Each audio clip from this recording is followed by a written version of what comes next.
Selamat berjumpa dalam channel kita Bebaskan. Belajar bersama aspek kehidupan. Tapi jangan lupa salam kita. Salam dahsyat, luar biasa. Jadilah pribadi unggul.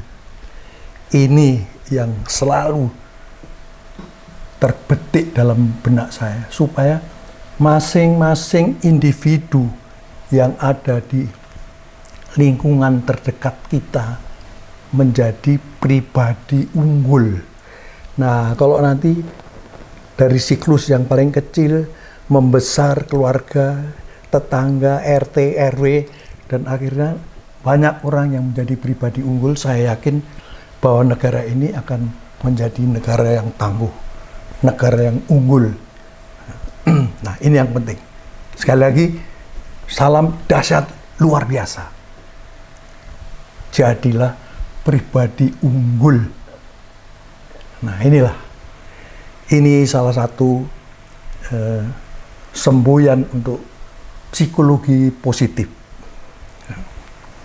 Nah, pada kesempatan ini saya sebenarnya tergelitik ya, sebagai orang yang awam dalam IT. Terus terang tidak begitu banyak tahu tentang IT dan sebagainya. Itu berseliweran di medsos itu ya, mengenai fufu fafa. Iki opo fufu fafa. Ini yang menjadi kehebohan saat ini, bahkan sampai dengan usaha untuk memakzulkan Mas Gibran. Nah, sebegitunya kah sebenarnya kasus ini itu menjadi heboh gitu.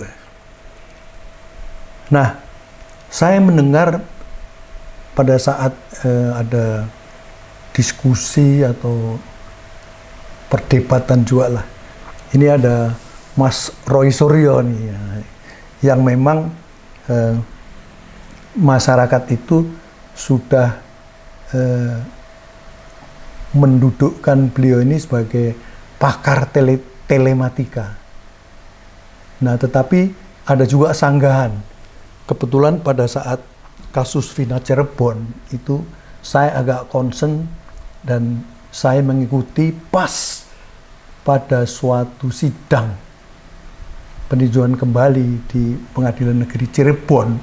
Itu dihadirkan seorang ahli IT, telematika dan sebagainya untuk mengekstrak dan seterusnya lah ceritanya tentang HP yang ada pada korban dan sebagainya. Itu memang nampak sekali bahwa beliau sangat menguasai.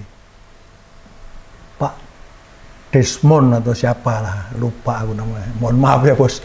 Itu Pak Desmond. Bahkan pede sekali ya beliau itu. Sampai pada saat jaksa penuntut umum sudah tidak bertanya karena cuma sedikit pertanyaan. Ada sedikit tanda petik menantang, dia minta tanya dong, tanya lagi. Lalu ketawalah pengunjung ini. Memang sangat menguasai. Nah,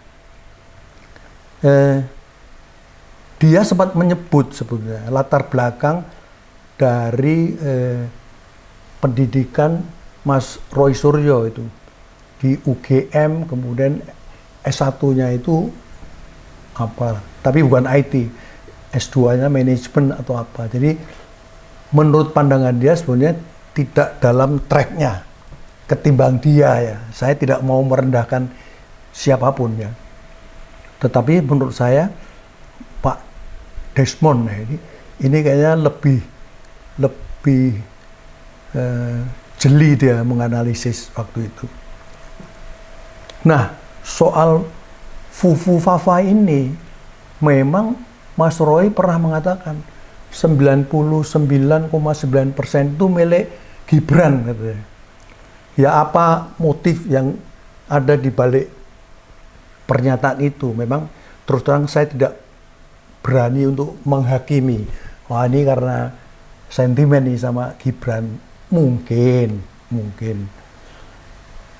Tetapi belakangan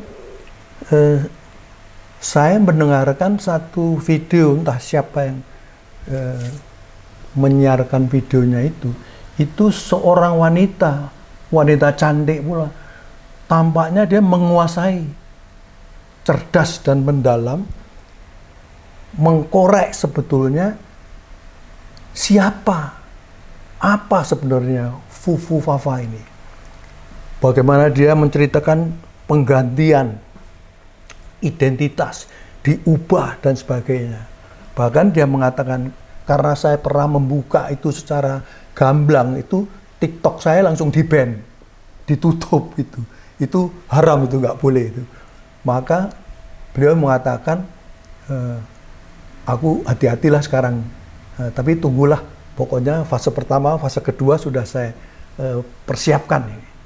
Nah tentunya ini menjadi pertanyaan bagi saya sebagai orang awam, ya tidak tahu ini sebenarnya apa barangnya, binatang apa, kemudian apa sih sebenarnya persoalannya ini? Kok mengarah-ngarah ke wakil presiden sampai kepada titik pemakzulan? Itu kayaknya agak sedikit kritis gitu. Nah, tetapi saya mendeteksi bahwa ibu ini, ibu cantik ini, DJ anak jenderal atau apa gitu, itu mengatakan saya berani berhadapan kita, debat dengan Roy Suryo, buka-bukaan laptop kita di depan publik. Oh, saya kira dia pasti kuat juga nih argumennya.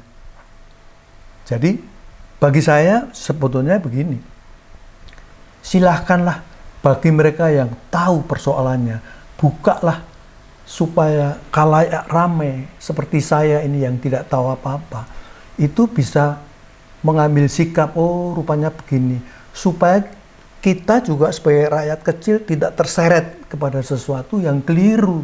Itu yang paling penting. Dudukkan rakyat, orang kecil yang tidak tahu, diberi pengetahuan, tapi yang benar gitu. Nah, saya melihat ada motif-motif tertentu yang mungkin terselip. Kita ingat bahwa sebenarnya kepribadian kita itu bak gunung es yang ada di lautan luas itu kecil yang di atas, tapi yang porsi yang di bawah permukaan air laut itu justru jauh lebih besar. Disitulah letaknya sebetulnya salah satu adalah motif yang masuk dalam unconsciousness, ketidaksadaran. Jadi ada ketidaksadaran, subconsciousness, dan ada sadar. Nah, bagi individu tertentu bisa jadi sesuatu yang ada di dalam ketidaksadarannya itu, namanya juga tidak sadar, tidak tahu lagi apa yang tersimpan itu, dan biasanya itu merupakan trauma, sakit yang memalukan kalau diangkat, maka disimpan. Tapi ingat bahwa itu adalah energi, suatu saat ingin keluar, terus keluar, kemudian naik ke permukaan, ke fase sadar, consciousness.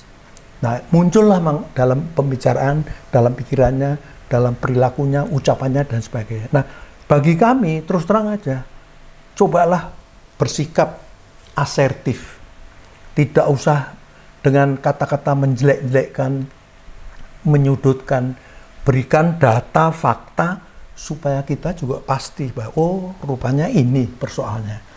Sehingga kita juga bisa melihat bahwa, oh, kalau begitu sebenarnya ini yang benar, ini yang kurang pas. Nah, takut saya sudah gembar-gembor, tidak ada yang meng-counter. Setelah di-counter ternyata justru yang gembar-gembor salah. Jangan sampai di balik itu sebenarnya gembar-gembor dengan motif yang tidak baik. Sehingga kami rakyat kecil ini justru terseret-seret pada sesuatu yang tidak baik. Saya kira itu yang kami mohon, kesediaan Mas Roy dan Ibu DJ anak jenderal ini. Bukalah di depan publik. Kalau memang perlu dengan data, fakta, bukti, laptop silakan. Kami siap untuk mendengarkan dan dengan senang hati kami terima itu sebagai pengetahuan kami supaya kami juga menjadi pribadi yang unggul. Kedua beliau supaya menjadi pribadi yang unggul. Jadilah pribadi unggul. Dahsyat, luar biasa. Terima kasih.